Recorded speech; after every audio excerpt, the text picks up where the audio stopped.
All right. Well, thank you, everyone, for joining us here on another episode of Extreme Health Radio. We appreciate you guys being on the live show. There's a bunch of people in the live chat room, right? I know. Party in the chat. This is so fun. Thanks for being on, everybody. I love it. I love it. We're going to get down to some real good business in today's show. This is episode 372. I'll save you. Just for reference, it is April 17th, 2015. Look at that. Look at that. I get it right. I'm going to start being the date girl. I'm going to take over. Oh, my gosh. I need as much help as I can get. Just in that arena. So we're going to be talking about oral health, oral pathology with dental hygienist, a registered dental hygienist, Carol Vander Stoep. She's been at this for over a couple decades. She's, like I said, a registered dental hygienist and orofacial myofunctional therapist in Austin, Texas. She is the author of the book Mouth Matters. Healthy mouth, healthy body. And we're going to be talking about some interesting things that I think you have never heard before in terms of physiology of the mouth breathing, all kinds of, really, really interesting ideas about how our mouth plays a role in our disease process and how healthy we are, all that kind of good stuff. We'll introduce her in just a second. But like I said, this is episode 372 of Extreme Health Radio, and we do broadcast live every Friday morning at 9 a.m. Pacific time. And we've got some great guests coming up. We have Dr. Dan Engel coming up next Friday. That's a pre-recorded show, and he and his crew came in from Crossroads Clinic down in Mexico. We'll be talking with him. Now, that was a fascinating conversation. You guys are going to dig that episode. Oh, man, that was awesome. There was 4 of us here in the studio, and we talked about ibogaine, plant medicines, addictions, and how these sacred plant medicines can help people overcome addictions in a natural way. And powerful episode. Yeah, good stuff. And we also had Aubrey Marcus from Onnit, the CEO of Onnit.com, and we talked about what he's up to over there at Onnit in Austin, Texas. Everyone's from Texas. I love it. They know what's up. I know, right? Yep. And we talked with him about fitness, nutrition, and a lot of, again, about sacred plant medicines and ayahuasca and things, and how they can help our healing on emotional, spiritual, physical level. So good stuff coming out in the next couple weeks. But like I said, this is episode 372, and we've got Carol Vander Stoep today. We're going to be talking about the mouth and how that is directly related to our health. So we appreciate you being on the show, Carol. Sorry about the late start, but we appreciate it so much. That's technology for you. Good morning, Kate and Justin. Good morning. I know. I couldn't find your thing in Skype, but we connected up. So you've been a myofunctional therapist for many, many years now, haven't you? Well, for several years. I actually came into it through writing my book about Mouth Matters, and what I was trying to do was write a book about oral systemic health, and there's a lot of echo. Is there a way to get rid of that? Oh, you know what, Carol, do you happen to have our chat room up? Are you listening live by any chance? That is what it is. I thought, because I was scrambling, and I was thinking, is this from us, or what's going on here? Thank you. I can concentrate better. I'm glad I'm technology. Okay. I love it. Thank you. Yeah. Actually, I was looking at the inflammatory processes that happen in the body, and of course that's deeply tied with oral health, and that perhaps plus nutrition make up the majority of my book. But as I got into talking about it around the country, I started meeting some very advanced practitioners who introduced me to oral posture as being something huge, and then also minimally invasive dentistry, which I think I came to your attention through Dr. Mercola's interview about that, and that's really fascinating because most people really understand at the gut level that perhaps drills are not good for a tooth, and indeed they're not, and there are much better ways. So, yeah, talk a little bit about minimally invasive dentistry, because I think that that sort of goes against the popular culture in terms of what they want to do anytime there's an issue in the mouth, isn't there? Yes, and actually, well, I created a number of videos this year. One was a biological dental video, but one is called a $6,100 Death Spiral. Probably most of your listeners are interested and are aware of biological dentistry, and that's all fine and well. Those are wonderful tenets, but I think what really needs to go hand in hand with that is the minimally invasive biomimetic ozone dentistry.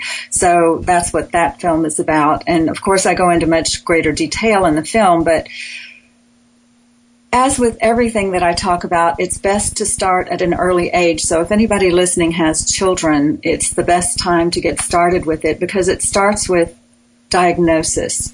Those pits and grooves on the surface of the teeth, X-rays and a pick just don't cut it for diagnosis. There are several other ways to do it that can tell, because a lot of decay happens up under there that's undetectable that way until it's very, very late in the game. So I'm a big fan of using other diagnostic tools such as the Diagnodent or the Canary system, something like that. It's a different kind of imaging device using lasers, and sometimes air abrasion has to be used to explore those pits, and it removes very, very, very little of the tooth.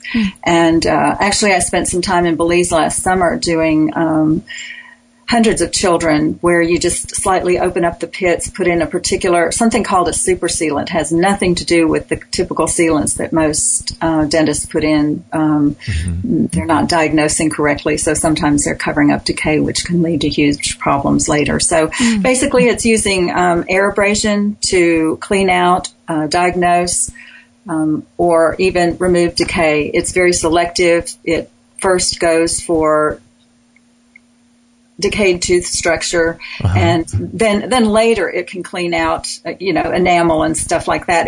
But I like the selectivity of it, and when you partner it with ozone, you don't have to necessarily even remove all the decay, which is heretical. But so what about air abrasion as opposed to drilling? When the child you mentioned just starting off when we're young and little babies and children and things. So what is air abrasion for people, and what would they for people that don't know, and why would they want to have that done if they have the first signs of a cavity or something? Well, you don't wait for the first signs. Again, it's used in diagnosis, early diagnosis, and it actually is more effective not on the baby teeth as much as those erupting molars that start, that are permanent teeth that start at age 6. Okay. Again, at 12. Again, you use it to kind of clean out the crud that's in those little grooves. Sometimes there's a little bit of plaque or stain, and that can give a false reading on a Diagnodent system. You don't need an air abrasion unit to clean out those grooves if you have a more advanced detecting system like the Canary system. But at any rate, it's the prime factor of minimally invasive dentistry is early diagnosis. By the time pick and x-rays get to diagnosis, you usually have to remove far too much tooth structure. I guess that's the bottom line. Interesting. And what is the Canary diagnosis, or what is that? Well, it uses both heat and laser. It's advanced over the Diagnodent that I mentioned. And again, you can see these at work in the video, but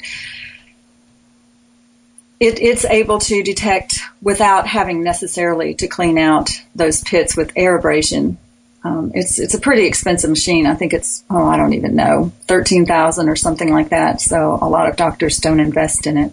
So now, you mentioned biological dentistry, and Kate and I, we go to, I think, a dentist that you're probably familiar with out there in Texas, Dr. Stuart Nunley, who we just love. He's just such a great guy. But are you talking about things that he doesn't do, or are there more sort of things that diagnostics and treatments that you're talking about that even biological dentists don't do? In general, I don't want to get specific here, but I don't know what he may have moved on to. He may or may not use air abrasion. I do know he uses ozone. And there are some principles of biomimetic dentistry that I don't know whether he uses or not, but biomimetic dentistry is something else entirely. If you either have old fillings that need to be removed and replaced, you would probably want to have a biomimetic filling, and the video explains why. It's layered in ways that the tooth can shake, rattle, and roll with the chewing, as opposed to some of the fillings that are currently put in. So even with fillings that are biologically adaptable and sort of go along with your own biology, there's still the issue of when you put the filling in, there's still the issue of how malleable that particular filling is when you're chewing on hard food or hot food. And is that where biomimetic dentistry sort of differs from yes, biological? It's more like the elasticity of the material has to match the elasticity of the tooth. You know, people don't realize that teeth, excuse me, it's allergy season here at Austin. Totally. Flex and bend as you chew, and your filling has to be able to do the same. And actually, I show in the video various layers of the tooth act differently. You have the hard enamel outer shell, and then you have the softer inside that has a lot more organic material, and you need that to flex. And then there are other principles of biomimetic dentistry. I guess it could also be called adhesive dentistry. I have some wonderful footage towards the end that one of the most advanced adhesive dentists in the world, I think he was the dean at Tokyo University, he was generous enough to share it with me, shows you that if you don't understand curing correctly, the filling upon placement immediately pulls away from the tooth anyway, and that creates sensitivity and, of course, a possibility for leakage and so on. That's so interesting, because with biomimetic dentistry, I'm just imagining, I guess it really gets into the skill of the practitioner, because if you are drilling deeper down into the tooth, and the tooth each has a certain amount of layers, then you're going to have to create a situation where the filling itself can flex differently at each layer depending on how far you drill into the tooth. Well, there are certain engineering principles. I mean, I think dentists need to understand that putting in a filling is about engineering a design for each tooth. But, I mean, there are several different fairly simple techniques they can use. We call it C-factor, for instance. That's one of the principles. And, I mean, there are only so many filling shapes. They would get fairly familiar with how to layer them and cure them separated in time and space. So it's a little complicated to discuss here, but it's probably much better to have a biomimetic filling than it is to have a crown, for instance. I know a number of people who almost never put in a crown unless they're replacing another crown. And again, I don't like crowns because they take all the chewing forces and it goes around the outside of the periphery of the crown, and it concentrates it right there at the margin. So that can be a problem. So now I'm sort of, been into this for quite some time, and Kate and I have been doing this since, 2003, which is, a fair bit of time, but I'm sort of out of touch. Are dentists, is it still a thing for dentists to do mercury fillings? I don't even know. Is that normal? I get that often. Some of my patients are so startled they think that everybody knows that it's a bad idea. But in fact, I think probably slightly less than 50% are still doing it. And unfortunately, a lot of that is our military and Canada's military. And, because they're seen as a cheaper filling. But, oh my gosh, when you consider the health consequences and the fact that, as I said in another interview, I mean, the filling design that's required helps to break teeth apart. There's no two ways about it. And you have to use a drill. Well, now I guess some are using lasers, but they should still finish off with air abrasion because it makes for better bonding. That's part of biomimetic dentistry. But, yes. Wow. So as far as like a big picture thing, if people are if they're just going to their conventional dentist and they're getting whatever, if they have some kind of filling, or they need a filling, or they're told they need a filling, I should say. They're told they need a filling at a regular dentist, and he's going to do whatever kind of filling, perhaps it's mercury or not. Let's say it's not mercury, because most people know, at least I would think listening to this show, would know the dangers of mercury. But let's say it's a non-mercury filling. The dangers over time is that potentially, in the worst case scenario, that tooth could break and sort of fall apart over the course of years, and you would need to extract the tooth. That's not a hypothetical. That's a certainty. Okay.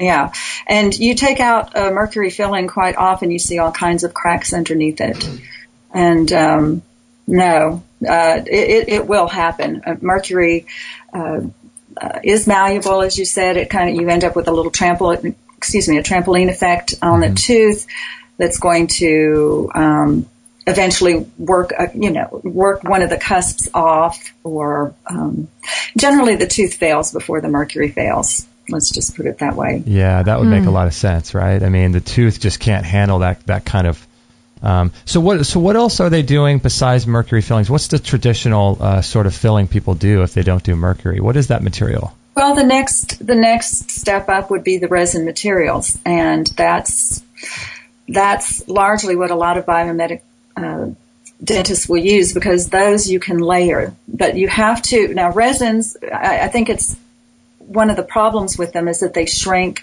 and they have different elastic properties, and they're very tricky to put in. And actually, a lot of dental lights that cure the lights are very ineffective. So there are all kinds of problems, and there's a lot of technique that's involved in putting in a resin filling. And I would say that probably the majority of dentists ignore them. They don't use C-factor. And again, to make a better bond, you should use air abrasion to clean up what's called the smear layer, and to make a better bonding surface, etc. That's so. And then the next thing is a lot of people do inlays, something with maybe a CEREC machine or something like that. And the benefit of that is at least it is pre-stressed. You don't have to work those layers in. It's pre-stressed. But there are still some biomimetic principles that you want to know. And being biological dentists, of course, you have probably talked somewhere on your show about getting tested for the materials that are best for each individual person. Some people want to have that test, either the Clifford or the Biocomp Labs biocompatibility test. Yeah. So. I believe we've both had that, haven't we, with Dr. Nunley? Yes, we have. We did do that. That was fascinating. Yeah, Dr. Nunley's a great guy. And so one of the things that that people don't realize too much at all, because we have a family member and we, just are around people that get regular dental treatments. And, one of our family members recently just needed to get I think she needed to get a root canal. I think Kate's sister had to do that. And I'm going to stop you right there. Need a root canal. That's still part of my lexicon too. What we should be saying is the tooth is dead. Then you decide what to do. Right. That's, you're trying to say, right? The tooth died. Exactly. Exactly. It's going to catch you on it. I have to catch myself on it too. Yeah. Well, at least that's what they told her as well. But it's just really interesting because she couldn't go further, or she wasn't able to on a financial level because Kate tried to explain to her what's going on with root canals and things, but so much so that I had mine taken out. So you think that would start an interesting conversation? Right. And so a lot of people just don't understand. I mean, basically, just the overall gist of what your whole book is about. Your mouth matters a lot more than people even get, don't they? Oh, the whole body. Yes. Well, and again, Dr. Mercola asked me to write an article about alternatives to root canals should you have one that you want to remove, or you've been told that you have a dead tooth. And so I explored all of the things such as cavitations, how, because it has to be extracted correctly, it has to be cleaned out well. I know Dr. Nunley knows all that. He's very, very particular about cavitations. And then what do you replace it with? So it's called, I think, are there safer and healthier alternatives to root canals? Okay. And there's so much information with that, as well as a video, that it really helps people who are trying to make that decision look at that article. That's probably one of my most complete pieces on root canals. Oh, great. We'll link to it in the show. And so is that an article that's on your website, or is that on Dr. Mercola's? Well, he called it that on his website. I have it on one of my blogs. Oh, good. As well. Okay, yeah, we'll put a link to that so people can read that. And so for people to really understand what's going on, I mean, you talk a lot about as well proprioception and the actual biomechanics of the tooth and how it affects the shape of the face. And there's a lot more that people that we don't even, we talk to a lot of biological dentists, but you're doing something that seems like I've never really heard before. No, and I mean, honestly, probably 75% or more of us all need myofunctional therapy. I think maybe because, there are many reasons, and you can even take somebody, for instance, here in Austin, allergies happens to be the big issue. I breastfed my children. A lot of times when a baby gets a bottle, they learn to keep their tongue to the floor of their mouth. The bottle nipple goes back so far, they kind of have to learn a different swallow. There are all kinds of ramifications, perhaps from having a bottle. But in Austin, there are a lot of breastfed fed babies who also keep the tongue in the floor of the mouth and mouth breathe. And I think that's due to allergies. That was certainly true of one of my daughters. She just always had a runny nose, and it's like, you've got to make it so that a child can nasal breathe, because the physiological downsides of not breathing through your nose are, completely global within the body. You know what? We're going to take a little break, and I'm very fascinated about this because a lot of people have this issue, especially when they go to sleep, right? Their mouth opens and they find themselves in a puddle of drool in the morning. Right. And it's very important. So I'm really interested in what you have to say about mouth breathing. Well, I'm wondering, too, what is the correct function of where the tongue should be when we're breathing? I don't know. Yes, she's amazing. I don't know. All right, Carol, hang on the line. Question, go to we're going to take a little. Call it, and we'll talk about it. Yeah, nice. Yeah. We're going to take a little break right now. This is episode. Is it 372? Yes, it is. Is that correct? You got it. So if you want to find out the links and anything that we talk about during this particular show, you can go to extremehealthradio.com/372. We'll be right back with Carol right after this break. I hope you guys are enjoying the interview with Carol so far. I wanted to tell you a little bit about this Q laser that we have. We've been using it for quite some time now, and we just love it, don't we, Kate? I've seen pretty amazing results, and also actually gotten quite a few emails from people who have worked with the laser and the things that they've been able to achieve with it. Everything from thyroid health to better organ function. And it's amazing how great this product is. If you go to extremehealthradio.com/laser, we've got 4 interviews, I think 3 or 4 interviews with Dr. Larry Lytle himself. And there's over 2,500 clinical studies show the effectiveness of low-level laser therapy on people. Some of the things that it's good for reduces pain and inflammation. I've used it in multiple cases for all kinds of different things. You've used it for headaches. I've used it on my knee, and it's gotten rid of. For those that don't know, I have a torn ACL that I never had surgery on, and there were times when my knee would just become overwhelming with pain. And it was my right knee that I had that on, and it seems to just knock it out. It's pretty crazy. Yeah, I've used it for acute, I used to never get headaches, but every once in a while I felt like even almost a migraine coming on, where I start to see floaters in my eyes and weird things. And the first trace of any of that beginning, I would start the laser on it, and it just completely wiped it out. It was quite phenomenal, actually. It has stopped. In my own journey with health, I've had some pancreatic issues and things where it feels like it's going to almost, at times, go into a pancreatic full episode, almost like a pancreatitis situation. If I get the laser on that pretty quickly, it either completely diminishes it or cuts the severity by, I'd say, more than half right away.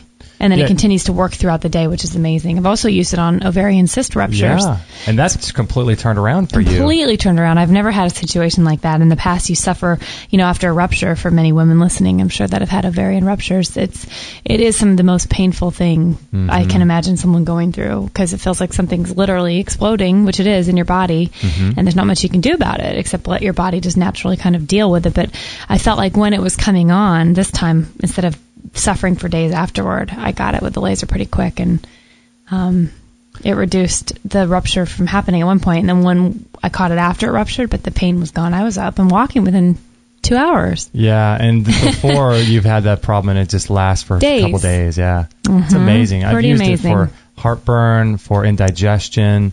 It repairs DNA. It restores electrons to the DNA. So what happens is when you're inflamed or you have body parts or tissues that are out of balance, you're losing electrons. And when you lose electrons, apparently it changes the pH of the tissue, and then your body starts sending white blood cells, and all this inflammation occurs as a result of that. And I think this laser would be great for anyone that has a family or that has acute. We don't travel without this thing.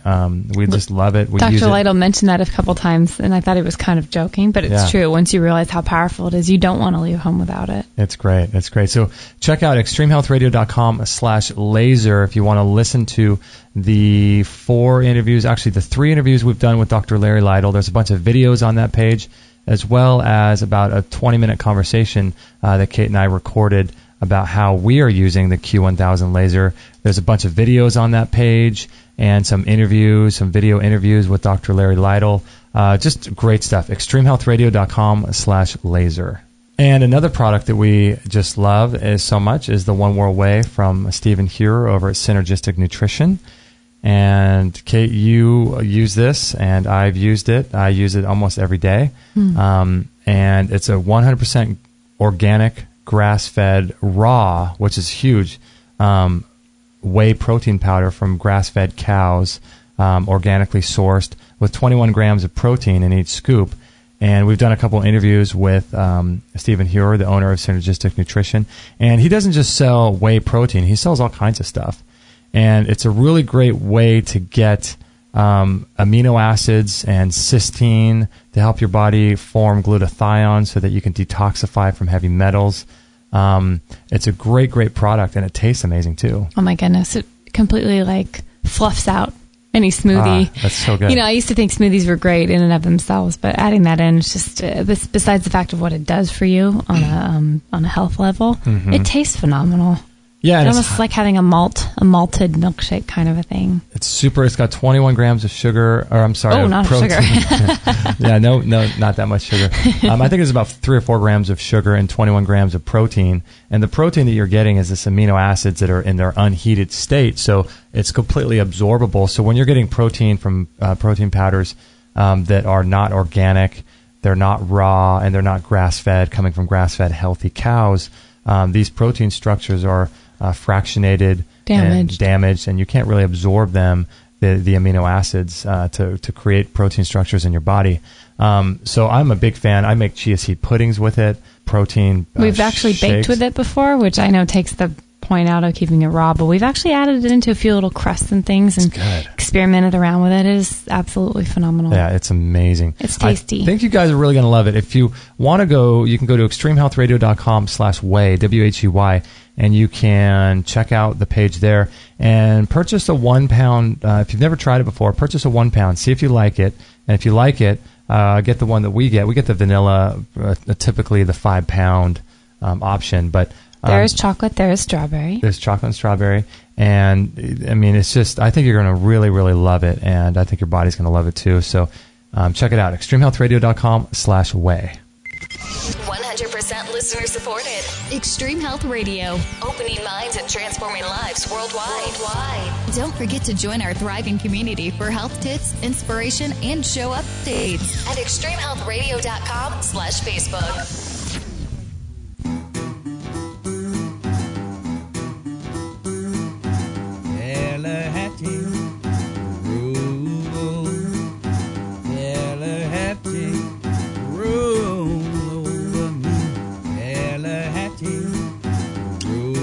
And as that nice lady said that came on the thing right there, and if you guys want to keep up to date with all of our shows, I've never met her before. But as she said, if you'd like to follow us on Facebook, feel free to do that. I could say that. I just had a mouthful of strawberries there. But yeah, follow us on Facebook. That way you get to keep up to date with everything that we have going on, all kinds of stuff going on, upcoming shows, past shows, archive shows. And that way you can interact with the community there and make some friends and just really stay involved and up to date with your health and different things that are coming out. So we appreciate you guys following us on Facebook.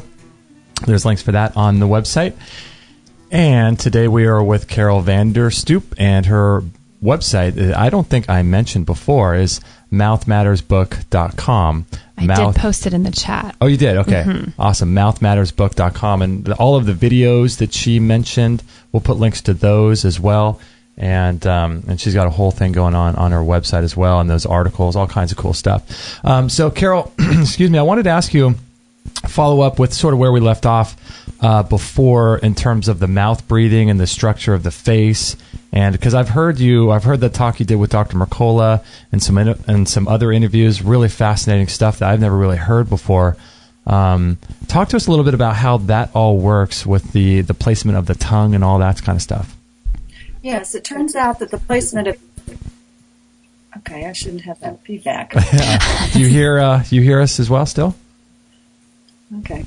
I think we're good now. I don't know what happened. Okay. But at any rate, Yes, if you have children whose faces are not developing as they should, what we're looking for is forward facial development rather than the lower jaw dropping down and back. All these people who have a weak jaw, they were usually mouth breathers as children and probably on into adulthood. Really? So probably keeping a lip seal and keeping the tongue up are the most important oral postures you can have. And then, of course, correct swallow usually derives from that, but that's also very important. You know, what's interesting is when I was a child, I had a speech impediment. I used to stutter as a child, and one of the exercises that the speech therapist had me do was this exercise. It was really kind of a strange thing, but she had us do, if you thread a big button, if you can get a big button and thread it and put it in between your front gums and your teeth. And then the other things that she had me do was to make sure that my mouth was taped shut at night, so I breathed through my nose all night. Yes, that is an interesting thing to do. I don't put that in any of my stuff because of the liability issues, but if you want to find out if your lips are sealed at night while you sleep, either look at your pillow in the morning and see if you drooled, as Kate said, or, certainly you can ask a partner. But, yeah, getting that 1-inch tape from the dollar stores, the wound tape, paper wound tape, is wonderful. You know, I remember the first time I did it, I woke up in a panic, I couldn't breathe, and I was trying to suck air through that tape, which it does work, but it took a great deal of effort. I woke up twice that night, once the next night, and then not after that. But myofunctional therapy is all about helping you habituate that to both day and nighttime. So you want to make sure the tongue, I heard you on a separate interview talk about how the tongue, they do this in yoga, don't they, where the tongue... Yes. It sort of closes an energetic loop when it's sitting at the roof of the mouth behind the front teeth, right? Yeah, it's about a finger's width behind the front teeth. We call it the spot in myofunctional therapy. And, you know, a lot of times you ask people if their tongue is on the spot, or, you know, you show them where it is, and they'll say yes, but then the middle and the back of the tongue are not up there. So an interesting word you can say is buttercup. You know, that gets your tongue in all three positions. The middle should also be up there, such as if you put a raisin in between, or, you know, the front and the back of the tongue and push up really hard into the palate. That should be up. And then when you say cup, that part of the tongue should also be there. And that's what closes that meridian, the perennial meridian that you're talking about. Isn't that interesting? So what's happening if the tongue is up there, but it's pushing against the teeth? What kind of problems can that cause? Not only is it pushing against the teeth, but usually during the swallow, it is putting up to 500 grams of pressure on the front teeth every time you swallow. Oh. And it only takes something like 1.7, 1.2, something like that, grams to move teeth. Oh. So your tongue kind of tells your face how it's supposed to form. Isn't that wild? So if your tongue is, you know, as a child, is glued to the roof of your mouth, this is kind of interesting. There are stem cells all along the midline, and you're going to stimulate those stem cells to expand your mouth much wider. You know, all these children have palate expanders. Well, they should just have their tongue up in the roof of your mouth, to be honest. So that's one little cue. And then it kind of tells the teeth how to erupt around the tongue as well. If there's no clues up there, then what takes over is your cheek muscles, and they'll push in pretty strongly, and you'll end up with a really high palate. It'll be narrow. So that's one facial contraction that you have. Go ahead, Justin. Sorry. No, it's just interesting that that your teeth can do all this. And you know, I've heard from different, dentists and different people talking about when children's faces are being formed either in the womb or as a little baby, the mineralization of the mother passing to the little baby has a big impact in terms of the structure of the face. But you're saying that just as much or maybe more, it's where they're placing their tongue in their mouth and whether or not they have that beautiful sort of wide jaw that, you know, you see a lot with the people in Africa where they have these nice wider faces. Yes. In today's culture, it's quite the opposite, and that's why you have all these teeth that are crowding in and coming in wrong? Yes. First of all, they don't expand. And if you think about, it's not just the teeth. I mean, if you are going to have a really high, narrow palate, well, that's going to eat into your maxillary sinus and nasal space. Almost everyone with a high palate is going to have a deviated septum. So they're not going to be able to breathe very well through the nose. Mm-hmm. It pushes then on the eyeball orbit. I mean, you get this whole constricted middle facial growth, and then you have an elongated lower face because you're going to be, as a mouth breather, again, that lower jawline, you want it to be more or less parallel to the floor. But as you mouth breathe, the jaw drops down and back, and it becomes very short in the dimension front to back. And so, of course, you're going to have teeth crowding that way, as well as being narrow in the other dimension. So one thing to think about it is it's a three-dimensional facial contraction. So the teeth are just going to be going along with the face structure. They're just along for the ride. Are there contraptions? I've seen stuff on Amazon and little contraptions that people can put that sort of go around the back of their head and come up underneath the chin, like a kind of an open-ended strap. Yeah, that will allow people, because like for me, as a kid, I could always tape my mouth shut with tape during the night, but now I have facial hair, and that wouldn't work too good for me. It would hurt. Yeah. That still drops the jaw down and backwards. I guess the bottom line is, yes, we're kind of talking about aesthetics and the need for braces and all that sort of thing, but what we're really talking about is development of the airway. You want your whole face. There's a reason why I use a butterfly emerging from a chrysalis as my little logo on these myofunctional videos. You want all that to be expansive because your airway is what really matters. Mm-hmm. And so that chin strap, when you have a jaw that drops down and back, you're just totally making too small of a space for your tongue. Okay. Your tongue becomes a 600-pound tiger in a 3-foot cage, let's just say. Okay. Okay. So it's also the dangers of mouth breathing, I'm sure are quite many, but I've also heard that when you're breathing through your mouth, during the night for many, many hours on end, the saliva is not able to sort of saturate the teeth. And with the saliva comes obviously white blood cells and immune system cells, and the possibility for your body to clean up infections and things. And then so you could develop cavities that way. Is that correct? Oh, absolutely. But that's the least of it. And yet that can be quite significant. Right. I mean, yeah, a dry mouth is one of the most deadly things you can have as far as tooth decay is concerned. So then you get go ahead. So then you get a cavity sort of brewing and starting, compiled on top of a poor diet. Then all of a sudden, if you let these things sort of fester and don't take care of yourself, that turns into a root canal, and then from the root canal, all kinds of other stuff. So it's a sort of a progressive thing that people may not realize. Breathing through your mouth may not seem like a big deal to people, but man, it seems like it's, if you let it fester, it could really be significant. Yeah. It's kind of the ball game, actually. Mm-hmm. Everybody probably listening is alkalizing their diets like mad. Mm-hmm. Kale and spinach and everything they can think of. But if you are a mouth breather, you are not forming the best buffer that you possibly could. Because so let's step back a minute. If you're a mouth breather, think of it as a fire hydrant instead of a garden hose. Okay. We were taught that carbon dioxide is a waste gas, but it is not a waste gas.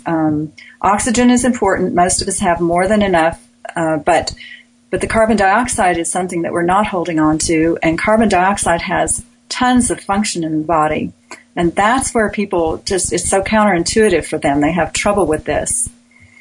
But this is where a lot of health lies. And I believe that MDs are starting to look at carbon dioxide concentration. For instance, going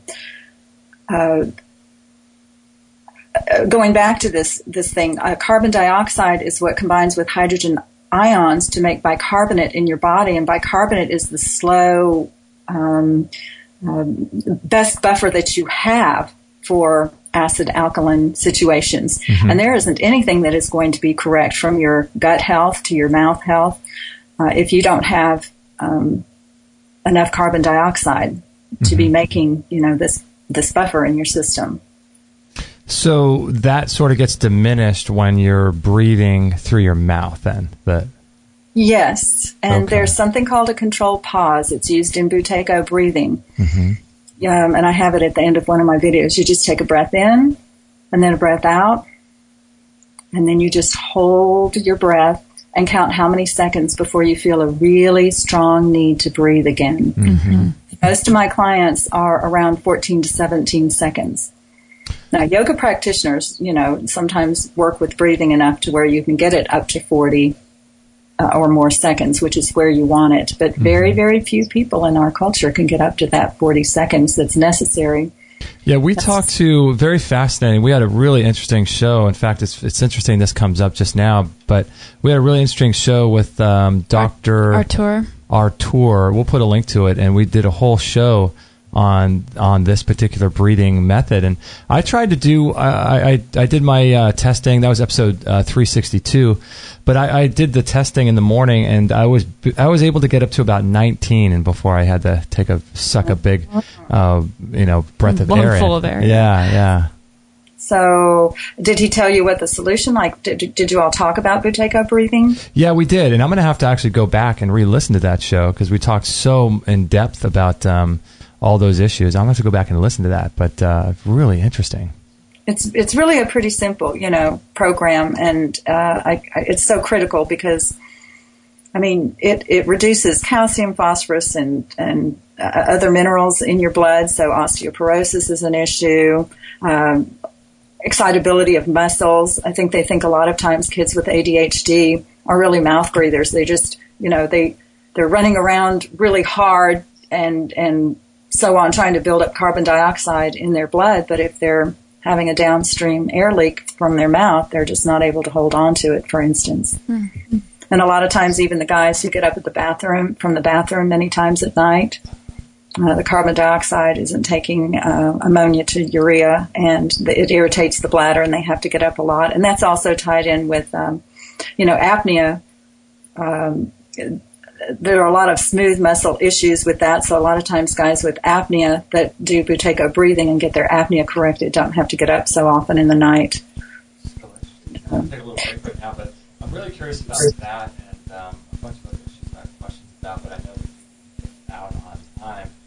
Justin, I'm not hearing you. Did you do something? Oh, I'm sorry. I'm so sorry. I have my... A strawberry, perhaps? Strawberry break. I apologize for that. My mic was muted. But there's a ton of questions that I have, but I need to make sure that you get out on time because I know you have that appointment with some doctors. But we're with Carol Vander Stoep from mouthmattersbook.com. This is episode 372. We're going to be right back right after this break. So I don't know if you guys do any kind of moving sort of meditation like Tai Chi or Qigong, but I would highly recommend looking into this product that we have. It's from Tristan Truscott and Peter Ragnar. It's called Satori Method Good Morning, Good Evening Qigong. I'm just a big fan of it because there's something about doing a meditation that is a moving meditation. And for those that listen to the show, we do the float tank and we do biomat stuff and we do meditation on our own. But there's something about doing something, a moving meditation. And you're a big fan of it too, right? I am a huge fan of it. I feel like I sleep better at night when I do it before bed, and I have way more energy upon waking up in the morning. It's exactly what it's called, good morning, good evening. It does make your mornings and evenings better, and one lulls you to sleep a little while the other gives you energy. It's amazing. It's really cool too because you can do the power sessions, which is what we do. And you follow along, and it's like Tristan and Peter are in your room with you, and you can follow along. It takes 10 minutes in the morning and 10 minutes in the evening, and the morning session is designed to draw and reconnect and ground your body and sort of wake up your system and wake up your cells and reinvigorate the chi that's in your body. Get everything flowing. Yeah, get everything flowing for the day. And the evening Qigong is a way to sort of calm down and bring more qi in and store it. And qi, according to ancient Chinese medicine, is the life force of the human body. And some people think that the qi, once it's gone, it's gone. And it's the hidden energy force that animates our bodies. but Qigong is a way to restore that. And so if you feel like you're being, talking to people at your job that's exhausting you, Kate, I know with doing hair, that used to exhaust you. And if you feel exhausted in any way, I think you should really look into this.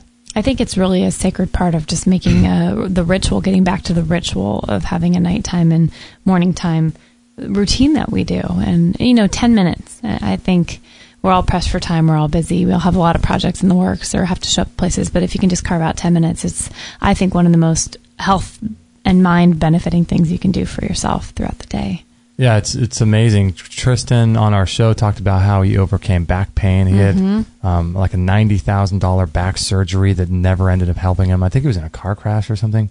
But he used Qigong to overcome. It was the very last sort of straw that he used to overcome his back pain. And it helps to tone and strengthen your muscles, eliminate chronic pain, clears your mind, increases mood.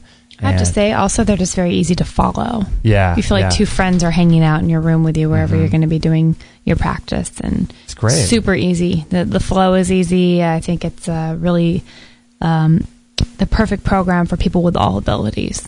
Because you don't have to have a lot of high fitness level or anything like that. You just have to have a willing heart and be able to, want to gather this energy into your body. And my gosh, to feel the actual flow of what that does to wake up your system or to kind of put you down at night it's pretty incredible. It's all within us. It's just a really great course in being able to bring that out of what we already have inside, just utilizing our energies properly. I know. I couldn't agree more. And it's got some really cool bonuses. The top 20 Chinese herbs for energy, stamina, stress relief, manifesting with the masters and audio e-course, a bunch of really, really cool stuff. And it's all available if you go to extremehealthradio.com/Qigong. Right now, there's a sale going on for $147. So it's extremehealthradio.com/QIGONG. And there's also going to be a link to it on this show page. So check it out. I think you're really going to love it. It's something that Kate and I do very, very often, sometimes every single day, most of the time every day. And I just think you're going to love it. It's really good stuff. You'll have a good morning and a good evening. That's right. extremehealthradio.com/Qigong. All free shows, all the time on Extreme Health Radio. Opening minds and transforming lives worldwide. Join our community today. Sign up to our email list and instantly get our free gift to you, along with loads of inspirational content and cutting-edge tips to help change your life at extremehealthradio.com/subscribe.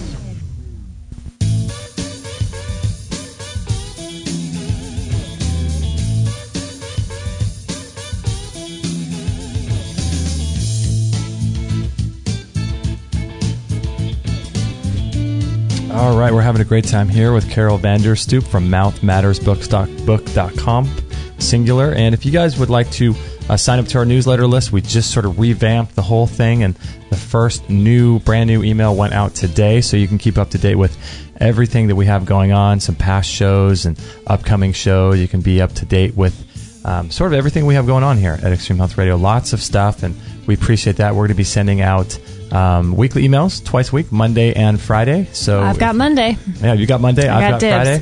Friday. And we sent out one this morning, so you can check that out if you're signed up to that list. And we're having a really, really interesting conversation with Carol Vander Stoep from mouthmattersbook.com. This is episode 372. And Carol, I wanted to ask you, because I've heard you talk about this on other shows, and this whole idea of how the jaw forms with babies, and we talked a little bit about it, but I'm curious because you mentioned some things about things that people think are very innocuous, like sippy cups and these types of things like that. They can be very detrimental in terms of how the jaw forms, can't they? Oh, sure. You want to have sippy cups. Probably if you're going to have a sippy cup, it's best to have it just for a very short time. Mm-hmm. There's one particular design that OXO makes that doesn't have a little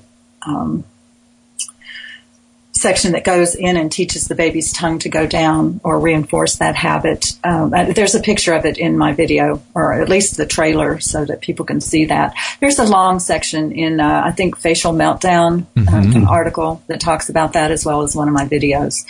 I mean, there's so many links on my homepage that it's somewhere. I know, right? It's pacifiers the least amount of time possible.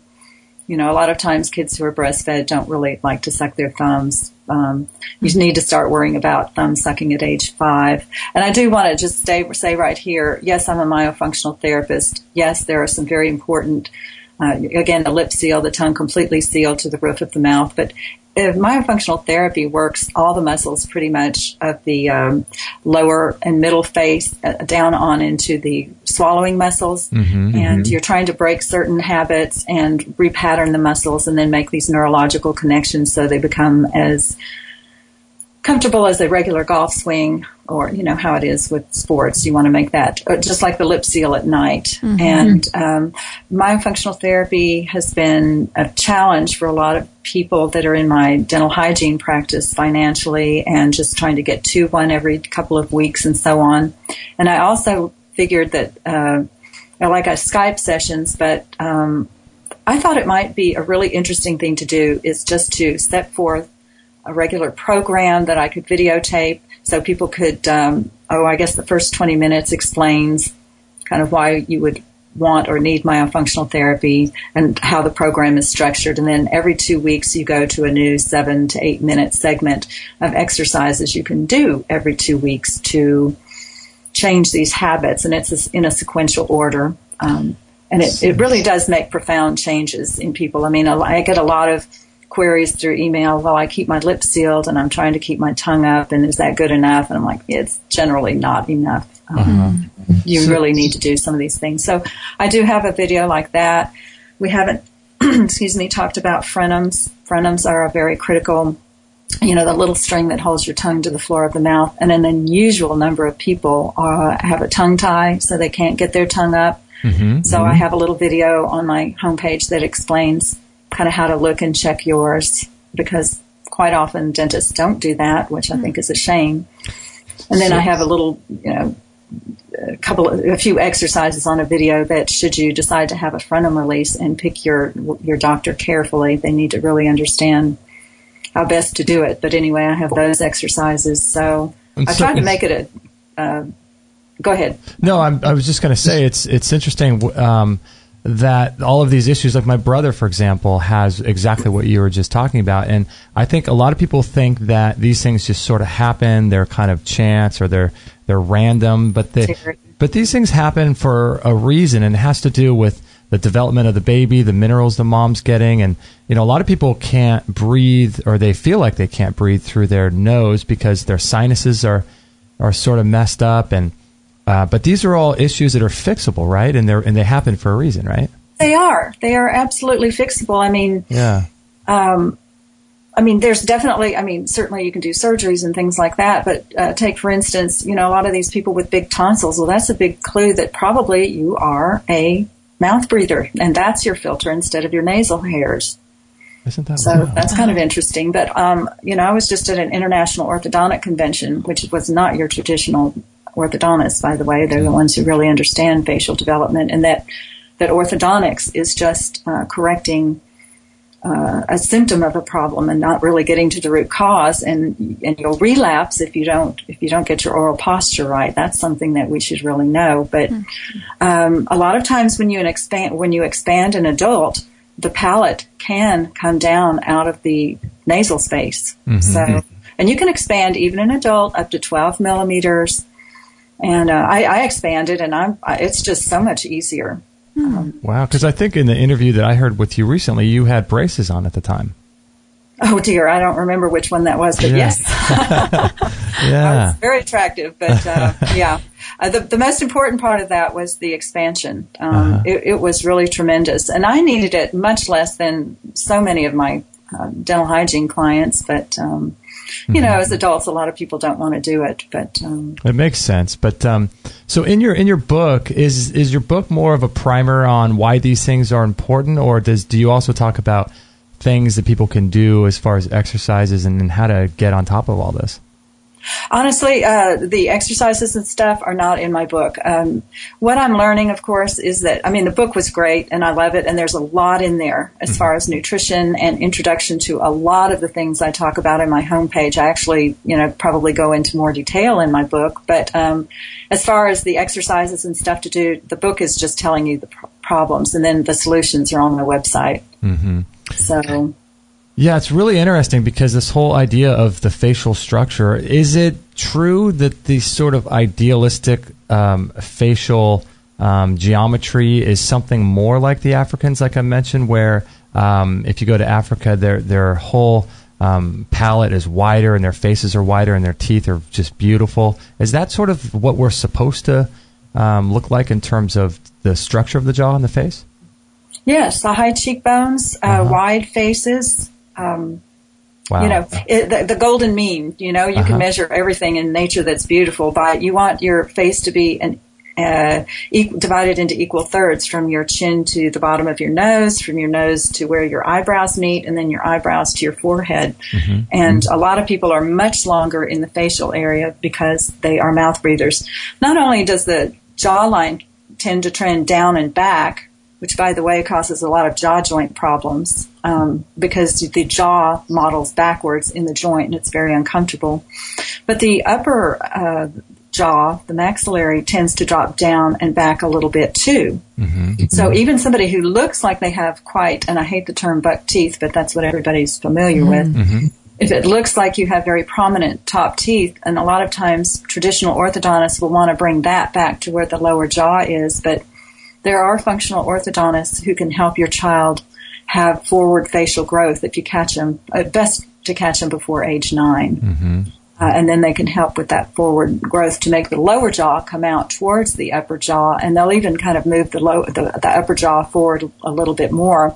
A good website for that is facefocus.com, I think. That's Dr. Hang's website. Face Focus. We'll put a link to that. Interesting. And so I know you have to run out, but Kate... Talk in a few minutes if you have time. Yeah, okay, excellent. Kate had a really interesting question. Kate, you were talking about the way teeth come in, because don't you have a couple teeth that are actually Yeah, I'm just wondering, way? No one's ever answered me this before. What is it it's probably not ideal, but what happens with someone like me whose teeth come in, they're adult teeth, and they're completely flipped around, and they left them. They tried to flip them, through orthodontics and things, and they were so stubborn they couldn't get them turned around. So is the placement of teeth and the way which they spin and grow in obviously not ideal to someone's overall health, you think?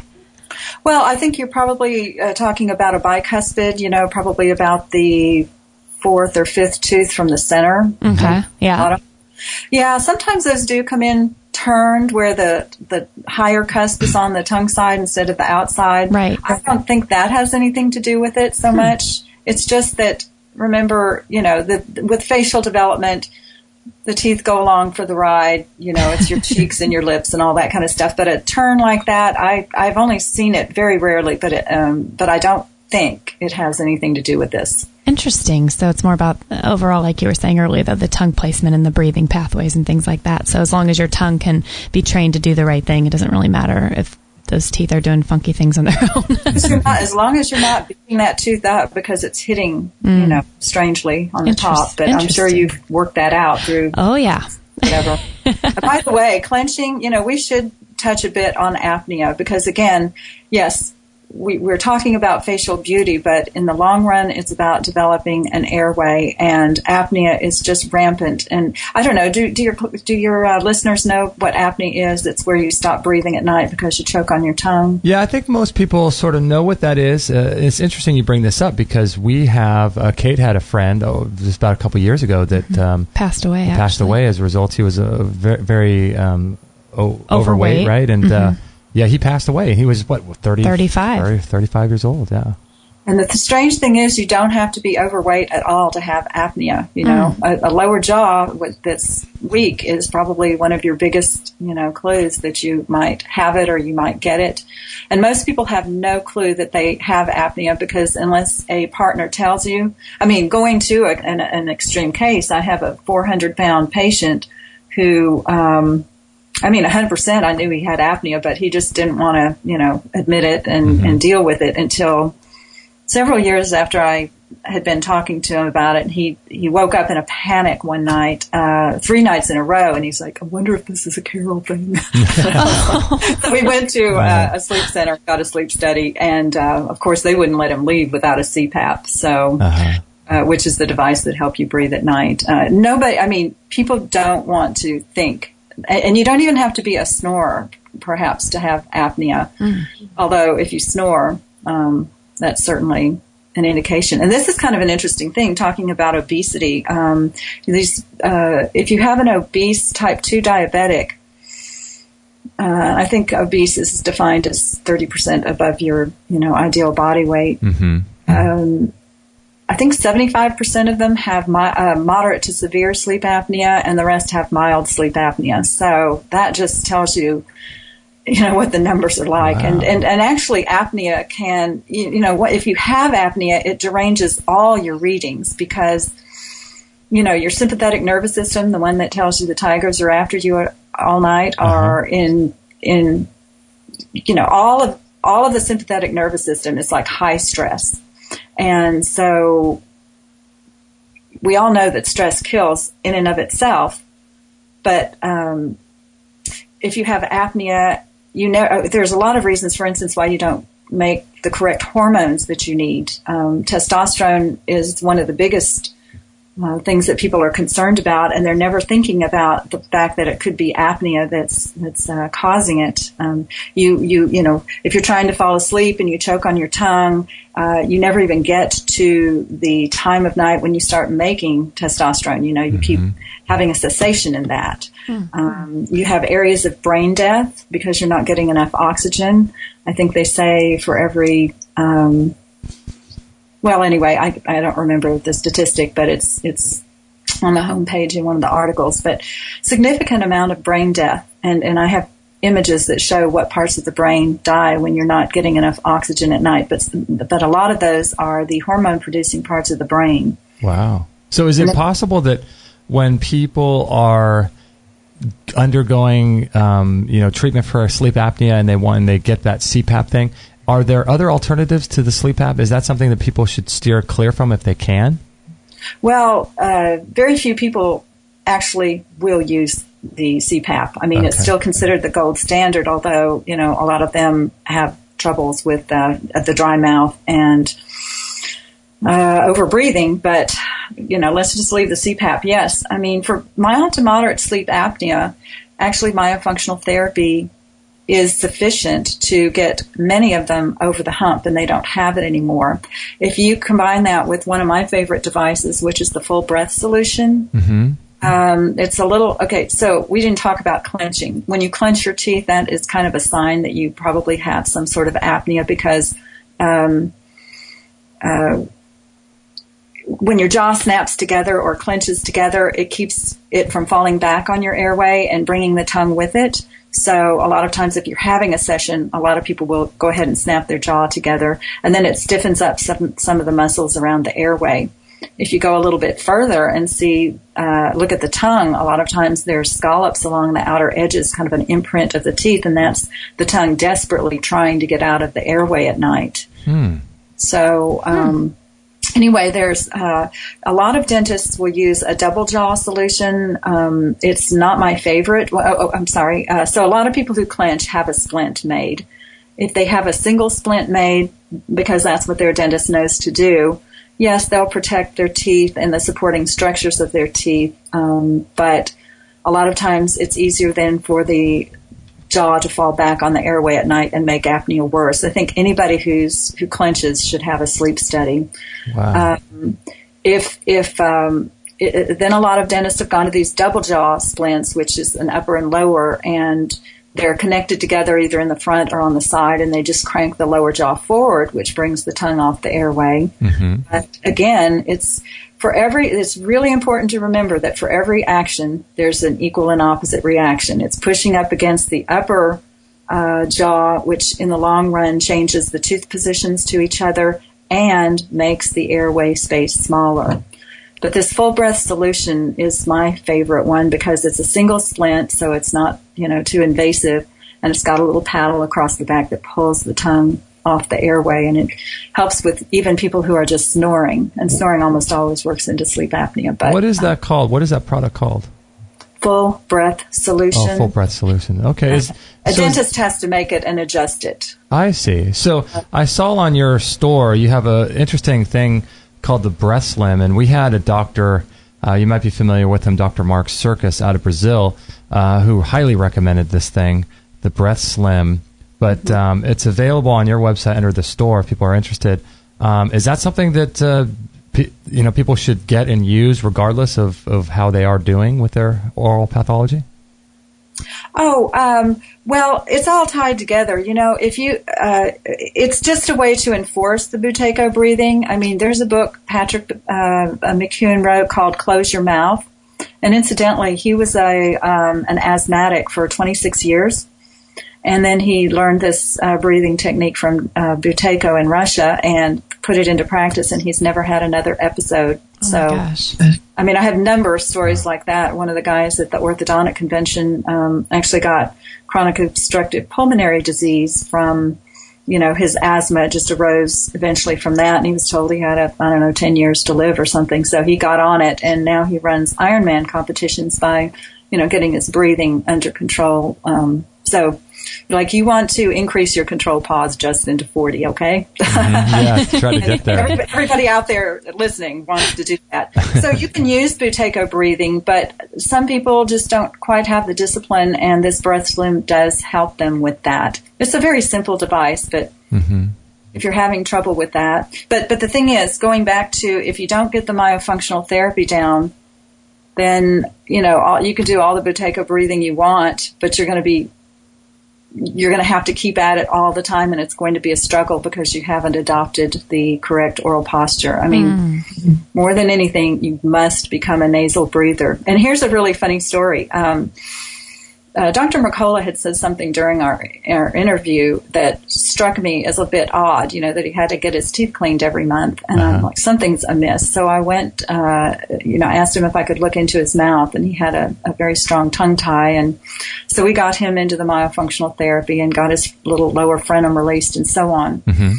But I also told him, I said, you've got to, do the nasal breathing even when you're doing your peak exercise. And he's like, no way, that's not going to happen. And I explained the physiology to him, which is available the way in the full breath, in the facial meltdown article. But he understood it, and he changed it, and he said that was one of the most significant health changes he made that year. So they do go hand in hand. So when people are exercising, I used to do this sort of by intuition. I used to try to run. I think it was just more for an ego thing to see how good a shape I was in. But I used to run before I had a knee injury, and when I would run, I would try to do it all through my nose. And you're saying that that's something people can play around with. Oh, yes. It's very important because also, one thing I didn't mention, carbon dioxide helps release oxygen from the hemoglobin. So if you're breathing through your mouth, you're not really able to release all the oxygen to your tissues. And so your muscle function isn't as good. Now, it's a transition. It took me a little while to get there, too. But it is absolutely, it will actually supercharge your exercising once you get into that. And some of us, when we lecture, there's a picture, I can't remember who are the Olympic winners of this, sprint race, but there's a gold medal winner and a silver medal winner. And the gold medal has her lips shut, and the silver, it's just gasping for air. It's just kind of cute. It just makes the point. Yeah, that's a really big deal with that whole carbon dioxide transfer and the ratios of oxygen to carbon dioxide, isn't it? It's huge. It is, and if you take it one step further, I don't want to overpromise anything, but, cancers do not like oxygen. If you don't have a long enough control pause, if you're not holding on to your carbon dioxide, therefore properly oxygenating your organs, they're susceptible to all kinds of dysfunction, cancer being one of them. But, let's just talk about serious. Nothing works right if you don't have a long enough control pause. Right. And what I wonder, though, is the when you breathe that way, do you might know this, does the oxygen actually get into the cell? Because I've heard people talk about how when you fix your breathing in that way, the oxygen doesn't necessarily get into the actual cell, but it sort of gets into the blood, but not the cell. But I don't know. I can't imagine that being so. Yeah, I know. We've heard that, but I can't imagine it either. But it seems like all of these things would increase oxygenation, which would be amazingly powerful for you. Yeah, I don't know how it would change the physiology. You know, I don't know. That I've never heard that before, so I can't really address that. But interesting, yeah. Well, thank you for spending some time with us. I know that you have a big meeting coming up with doctors. I appreciate it so much. Well, thank you for having me. It's been fun. Yeah, we'll have to do this again because I've got a million questions and you have to leave, and that's not a good combination. Well, we just barely touched the surface. Yes, but, let's do it again because I think that your work is so vitally important to people, and especially people that understand biological dentistry, but you're talking about things that are, I think, well beyond all that. So we appreciate you so much. Thank you very much, Justin and Kate. Awesome. Thank you, all right, hold on the line there, Carol. We're going to close out our live show, and I appreciate all of you guys listening live. We appreciate it so, so much in the live chat room. That's extremehealthradio.com/live every Friday morning at 9 a.m. Pacific time. And this is episode 372. Is that correct? You got 372. it. We'll have this episode up in the next couple days for you. And don't forget to sign up to our newsletter if you would like to do that. And also, if you would like to support us on Patreon or Amazon, we'd greatly appreciate that too. All right, everybody, thank you so much for joining us. Have a great weekend, and we'll talk to you soon. Tongues on the roofs of the mouth. Tongues on the roof of the mouth. Bye, guys. Bye, guys. Well, thank you. I know you're busy and on the run. I'll be in touch the next couple of days with the link to the email so you can put it anywhere you like or share it with whoever you like. All right. Thank you, and have a great weekend. Thanks, Carol. You too. Bye-bye. Bye. Oh, man, what an interview. Kate and I have so much to talk about. We're going to just break this down. Got a lot to say about this interview. Hopefully you enjoyed it, and we'll be right back after this. Oh, the biomat. Your favorite contraption. I cannot stop talking about the biomat. That's great, isn't it? When I first heard the word biomat, I thought, what the heck is Justin talking about? What is this biomat? It sounded like some, late night TV. Yeah, what is ginseng, whatever. Yeah. But no, good night, the biomat. We tell people about this thing all the time, even in person when we talk to them. People come over, they ask about it when they see it. If you're not familiar with what it is, it's a mat that restores energy to the body using far infrared light therapy and the spectrums of the electromagnetic field through infrared heat, and it brings that light to the body through these amethyst and tourmaline crystals. And so you're getting the energetic healing from the crystals themselves, but you're also getting the energetic healing from the far infrared light. It's different from the sauna because it allows you to sort of target the body. Like if you, a lot of people might read with it, and so they lay on their stomach, or you just clock out. Don't you? Clock out. I put my earbuds in and listen to quiet meditation music, and I literally spread out like a snow angel. Mm-hmm. Hands out, feet out, and just the majority of my body is on it. My actual what do you call that? My chunk of my body. Right, and it is within 20 minutes. I always talk about the 20-minute point. It's this magical point where if you can stay on longer than that, something magical happens around that point where you just find yourself completely in another zone. Mm-hmm. It's the most relaxing state. Mm-hmm. It's amazing to do meditation or just to peace out and have a little nap. You can meditate on it because you're getting this weird, awesome energy from the far infrared light, and then the crystals and things that you're sitting on. Yeah. A friend of ours, Pastor Nar, he uses it for, he does, what does he do? Sort of energy quantum touch or something? He does, Sacred yes. touch. Yes, both. And working with oils. And he works with oils. It's basically a step up to his practice and service he offers people along with it's not quite massage, but it's something called sacred touch. It's, I think, different points and systems to get energy flowing to the body. And he was right in thinking that, oh my gosh, if you put someone on one of those biomats, it's like a giant hug. I think it was Dr. Mark Circus that was talking about how every hospital, in his opinion, hospital bed should have these. Mm-hmm.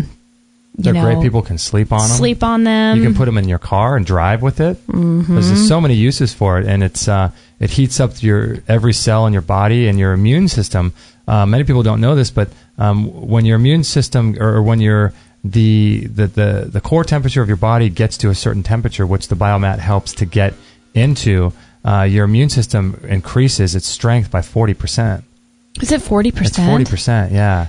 And so I don't know. I think you guys would really be interested. We're actually giving away an ebook written by Dr. Mark Serkis, 222 pages, all about the healing energies emitted by the biomat. It's Biomat, the ebook. So if you purchase it through us, send us your receipt, and we'll send you that ebook. It's really great. So if you go to extremehealthradio.com/biomat, that's all one word, BIOMAT, extremehealthradio.com/biomat, you can learn more about it. And when you purchase one, let me know, send me the receipt, and I'll send you that free ebook. That's Dr. Mark Serkis is, we just talked to him recently, and he's allowing us to give it away for free as a bonus to people who purchase through our link. Awesome. Pretty cool, right? Yep. It's great to have these, not only these amazing tools, like we always say, we don't need these tools, but if you have the extra cash and you want to continue to help your body improve, they're amazing. But not just owning them and using them, but really reading and getting to know like what they do, why they do it, how they work. Exactly. I think takes it to a whole new level. I think you appreciate these tools more than just, watching an infomercial on one and that it feels good and it warms you laying on it. To actually know what you're doing for your body is priceless. I think so too. So check it out. We love it. extremehealthradio.com/biomat. Free. All free shows, all the time on Extreme Health Radio. Opening minds and transforming lives worldwide. Join our community today. Sign up to our email list and instantly get our free gift to you, along with loads of inspirational content and cutting-edge tips to help change your life at extremehealthradio.com/subscribe.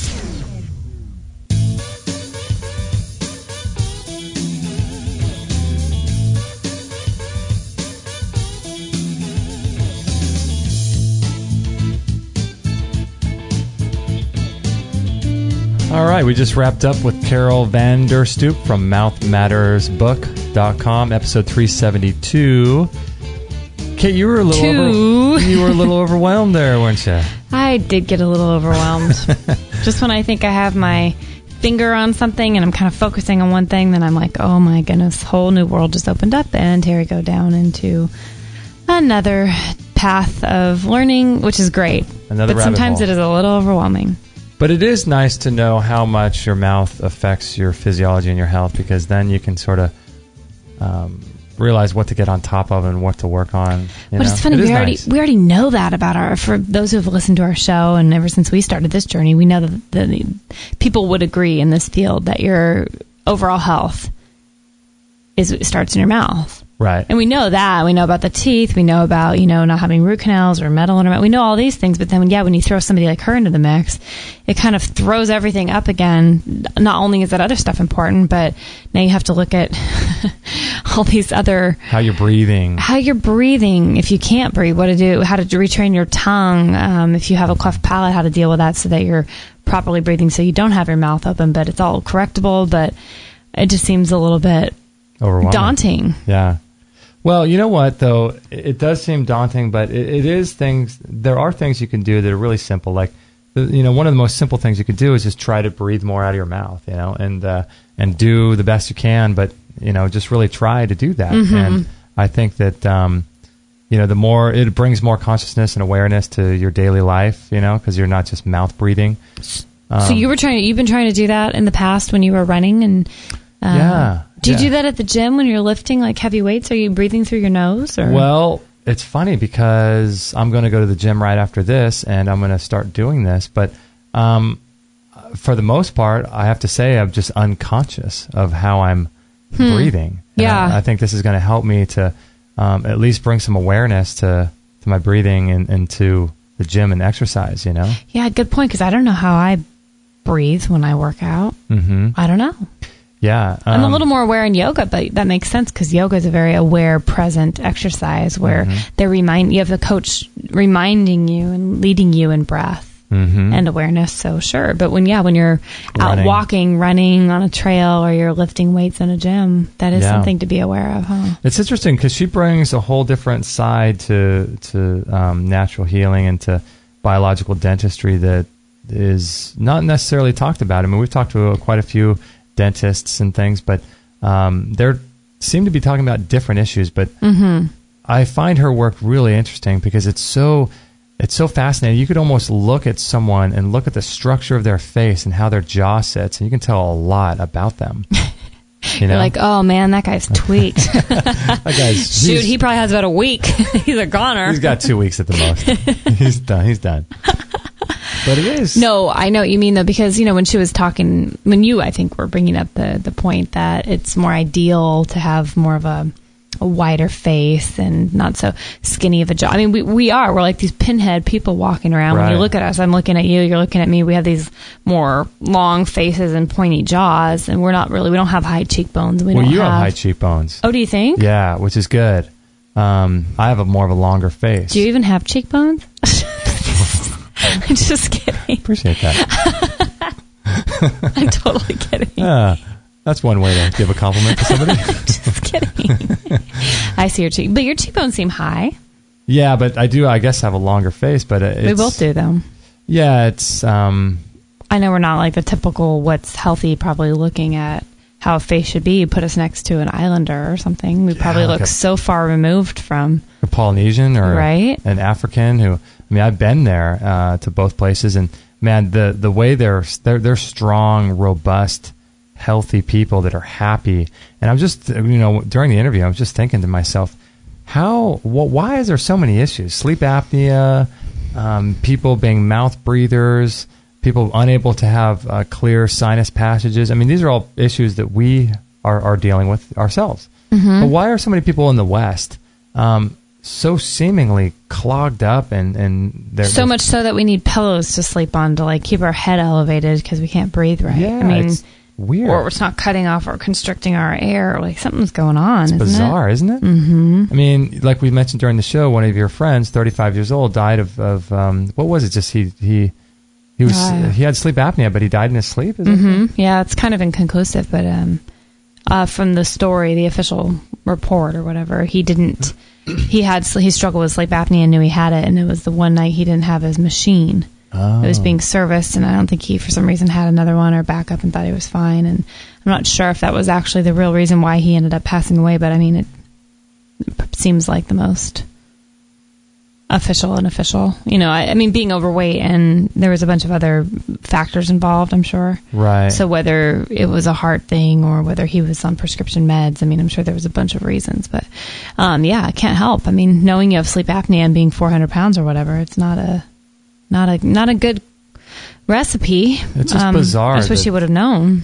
There's these issues with people in the face, the structure of their face, and whether or not they have a face that's properly structured and aligned, and you have these teeth coming in improperly, then you get these root canals that cause chronic degenerative diseases like heart disease or cancer. Mm-hmm. I mean, we are just a sick culture. Mm-hmm. And I think the biggest thing or the biggest issue is I don't think people like to look at sort of root causes and the trickle-down effect of certain things. Mm-hmm.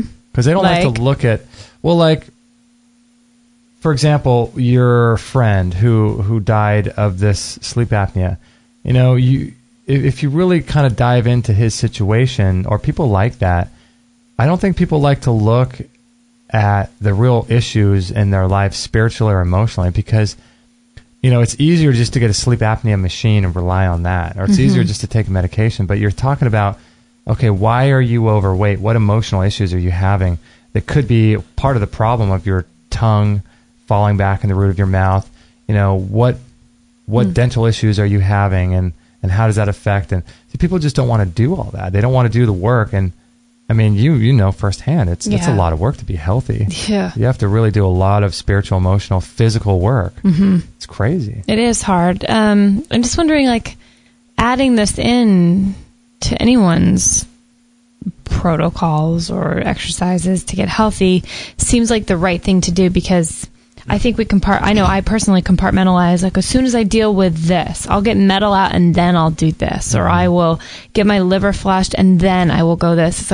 It's almost like sometimes, maybe it's just because maybe the metal issue I'm having right now, high heavy metal content, makes it a little overwhelming and foggy, but it just seems like I like to compartmentalize things. I like to do something and then move on to something else. But this isn't anything that can't be done alongside something else, and I'm sure doing it all would only boost your health and on a way higher level in a much shorter amount of time.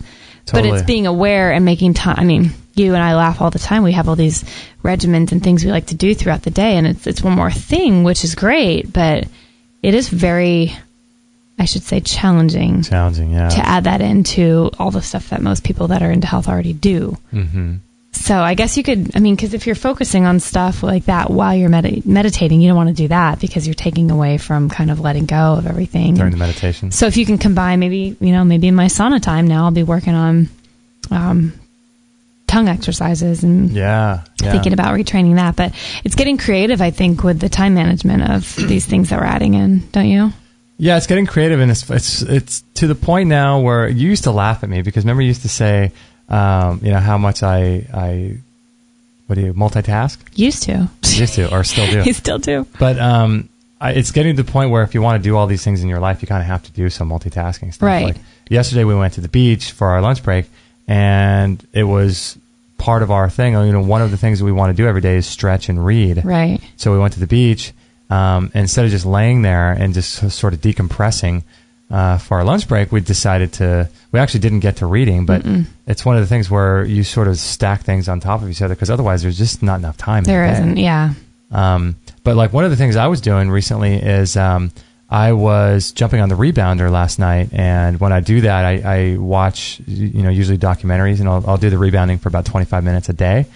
But what I did was I just, like the rebounder, for those that don't know, especially the Bellicon, because it's so springy, but I just started smiling. And have you heard the amount of muscles in your face that are required to smile? Yes. It's like 13 versus 56. Yeah. It takes 13 or something like that to smile and 56 to frown. I was going to say 1 million, but I think you're a little more scientific. I only know this because Dr. Bergman's sign that they have above Dr. DeWitt's adjustment table. Oh, does it say that? Yeah. It says it takes 56 muscles to frown and only 13 to smile. So what I did was the rebounder is really great for a lot of reasons, but one of the things that I love about it is that... 1 million. What's that? 1 million. Is that it really just makes you feel good. It's sort of like the same feeling when you get off a roller coaster or something. Like you have these endorphins. They really feel like they're rushing, don't they? Yeah, it's bizarre because I think it just has to do with the up and down motion. Maybe your lymphatic body system is cleaning, and that's getting rid of toxins. I don't know what's going on, but when you jump up and down on something like a Bellicon where it's really springy, you get off and you kind of just, you feel really good. Yeah, you feel invigorated, huh? So what I started doing was when I became aware of it, smiling, like full grins, and I would try to imagine a really great scenario in your life happening and how you'd feel during that time. So I'm watching the documentary, I'm rebounding, and then I'm smiling. And it really does make you feel good. It's weird. It's the most bizarre thing. That is very funny. Yeah, and then I forget and I keep watching. Right. But to have those little bursts of that, I mean, that's pretty important. Yeah. I had that happen yesterday when I was driving. Oh, yeah? I was turning left toward the health food store, and I just couldn't stop smiling. I got this overwhelming, and I'm not talking about rebounding or getting endorphins, but there's something about, like, I had a moment where an idea of a project I've been working on hit me, and I saw it again in fruition. Like, I'm holding this product before me, and I just got the biggest grin, and I could not stop smiling. And it was one of those things where the rest of the day felt changed because of that moment. So I can imagine when you're also, like, jumping up and down on a rebounder, getting lymph going and just feeling like you're free. There's something about that thing too. I swear, it's like you almost feel like a little kid the day school gets out. You're just happy. Yeah, like you're woo-hoo-wee. Yeah. Yeah. There's something about it that you feel like you have this secret, and it's just something only you know in your soul. It's like, this freedom of feeling of freedom or something. It's bizarre. It's light and airy and just... it's a bizarre feeling, isn't it? It's pretty cool. Yeah, and so it's like, allowing yourself to feel that way while you're on the rebounder is really easy. Yeah. Because you're naturally got those endorphins going.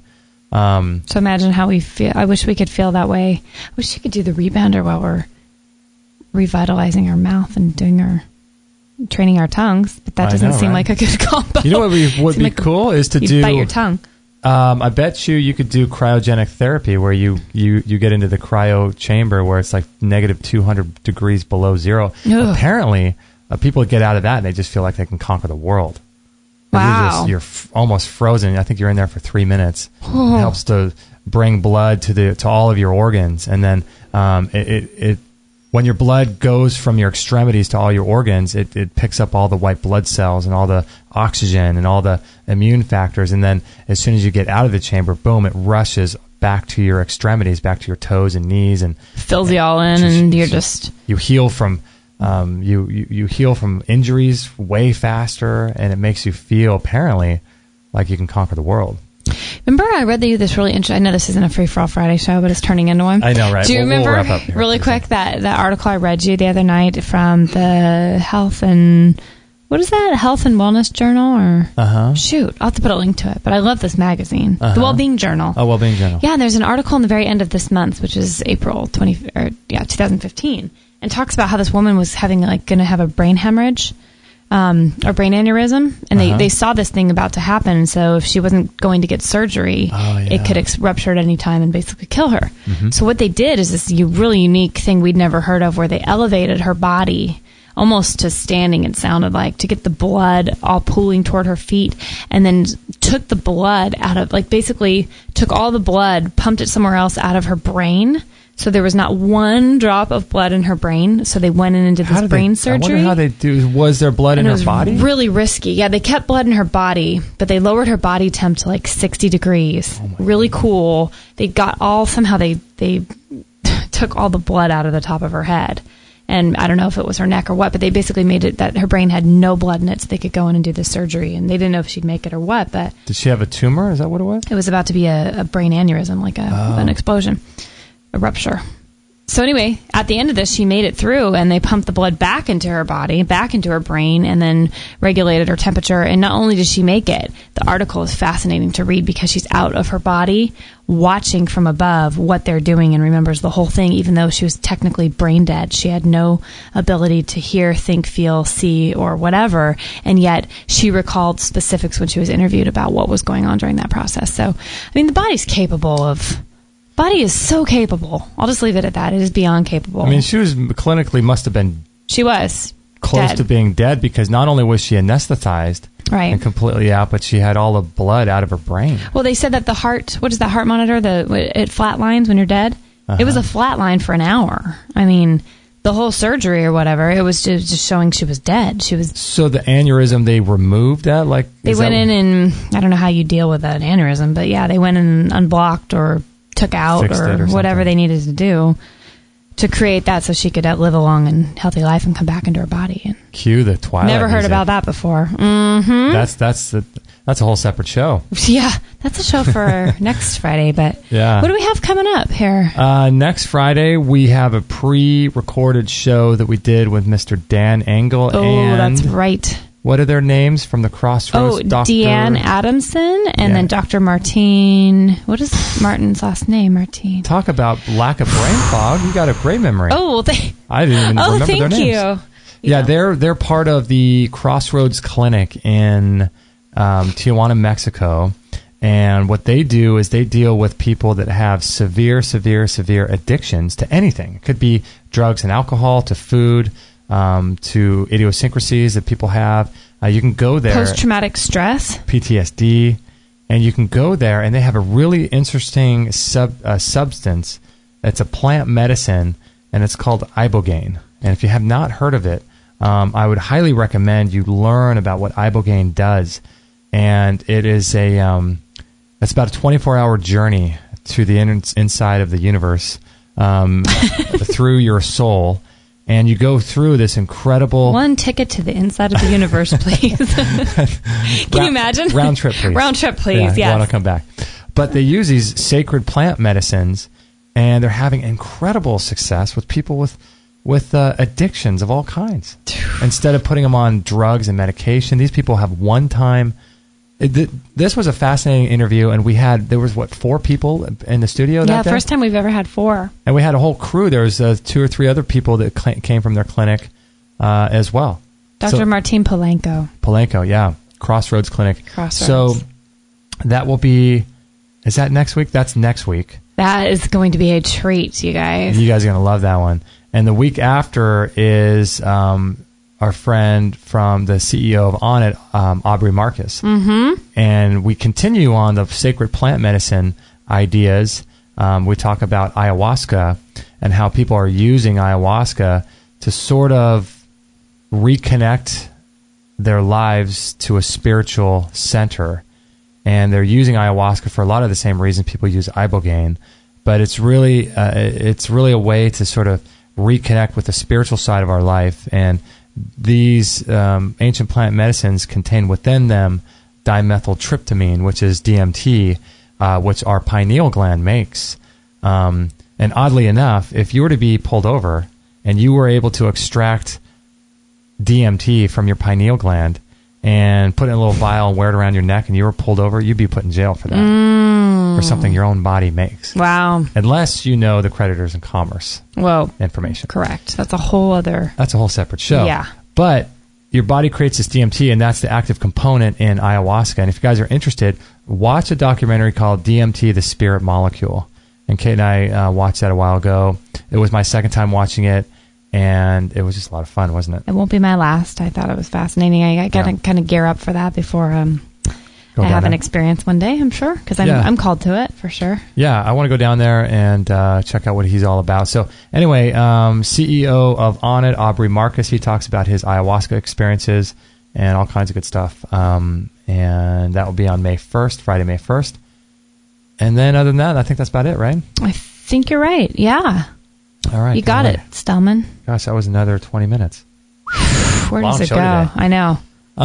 And I want to thank Nikki Hogan for your recent Patreon donation. My goodness. Thank you so much, Nikki.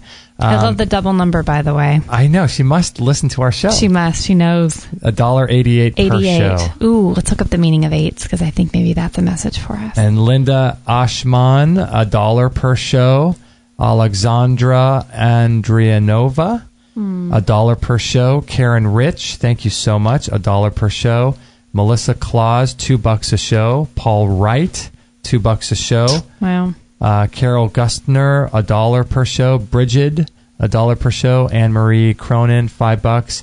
Wolfgang Frank, $1. And we just are so thankful. Those are the most recent patron donations. And if you guys can find it within your heart and you appreciate our show, please consider making a donation on Patreon. You can donate on a per radio show basis. So what that means is, like, for example, this is 372 second episode we've done. They're all free. And it takes us about 8 to 10 hours of work or more to produce one show. And you can donate now per show. We do 4 shows a week, and you can set your monthly max to come to never exceed a certain amount. So if you want to set your monthly max to $5 a month, you can do that, and it comes out to $1 or $2 per show. And we are just so thankful. I can't tell you how much it means to us that you guys do this.